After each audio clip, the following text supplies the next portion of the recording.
Boycott বুয়া বুয়া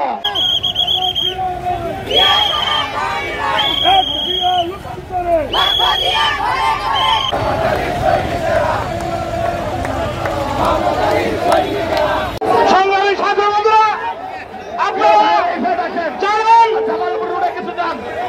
বিগত আন্দোলনে আমাদের নেতা অ্যাডভোকেট মোহাম্মদ আলীর নেতৃত্বে আমরা জাতীয়তাবাদী শক্তি বয়কট বয়কট বুয়া বুয়া বুয়া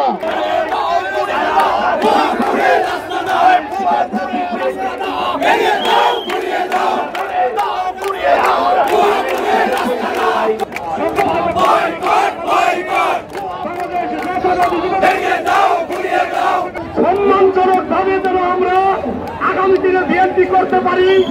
আগামী দিনে শেষ পথে ছিলাম আমাদের মতামত উপেক্ষা করে মধুপুরের মাটি এবং মানুষের প্রিয় মানুষ অন্য ব্যক্তিকে নমিনেশন দেওয়ার কাতরে এবং নমিনেশন বাতিলের দাবিতে আজকে আমরা আমরা দ্বিতীয় মাঠে ছিলাম।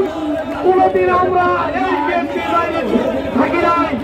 আমরা সম্মানজনক ভাবে বিএনপি করতে চাই।